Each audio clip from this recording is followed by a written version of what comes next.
आज अजीत दादा ने दुनिया को अलविदा कह दिया, लेकिन उनके पीछे यादों का पिटारा रह गया। आज महाराष्ट्र का अजेय योद्धा अपनी अंतिम उड़ान पूरी कर चुका। आज हम बात करेंगे उस आखिरी सफर की, उस अंतिम विदाई की और उस पल की जो हर दिल में गहरे दर्द की लकीर छोड़ गया। महाराष्ट्र के उप मुख्यमंत्री अजीत पवार का निधन 28 जनवरी 2026 की सुबह एक दर्दनाक विमान हादसे में हो गया।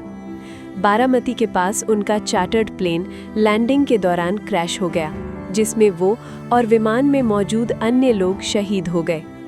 घटना सुबह लगभग 8:45 पर हुआ, जब मुंबई से बारामती की ओर जा रहा विमान लैंडिंग के प्रयास में रनवे के पास दुर्घटनाग्रस्त हो गया।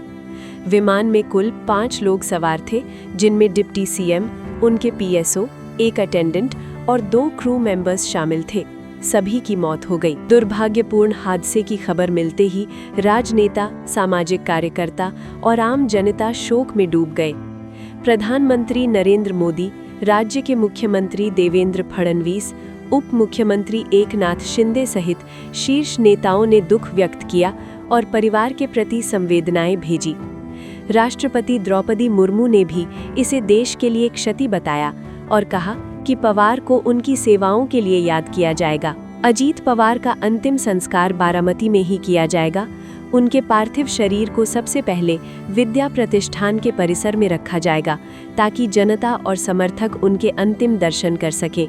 राजकीय प्रोटोकॉल के साथ राजकीय सम्मान भी दिया जाएगा और पूरे महाराष्ट्र में 3 दिनों का राजकीय शोक घोषित किया गया है। 29 जनवरी 2026 सुबह 11 बजे अंतिम संस्कार संपन्न होगा। अजीत पवार अपने पीछे अपनी पत्नी सुनेत्रा पवार और 2 बेटों पार्थ पवार और जय पवार को छोड़ गए हैं।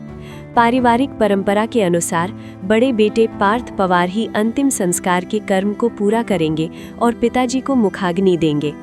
पार्थ पहले से राजनीति में सक्रिय रहे हैं और 2019 में लोकसभा चुनाव लड़ चुके हैं। अजीत पवार महाराष्ट्र की राजनीति के सबसे प्रतिष्ठित चेहरों में से एक थे। 6 बार उप मुख्यमंत्री रह चुके पवार ने राज्य के कई महत्वपूर्ण विभागों की जिम्मेदारी संभाली और वर्षों तक राज्य के ग्रामीण विकास के लिए काम किया। उनके निधन से महाराष्ट्र की सियासत में एक खालीपन पैदा हो गया है, जिसे भरना आसान नहीं होगा। फिलहाल डीजीसीए और जांच एजेंसियां हादसे की वजह जानने की कोशिश कर रही हैं कि दुर्घटना तकनीकी खराबी के कारण हुई या अन्य कारणों से। अजीत पवार आज विदा हो गए हैं, लेकिन उनके योगदान की गूंज जनता के दिलों में हमेशा रहेगी। Subscribe to One India and never miss an update. Download the One India app now.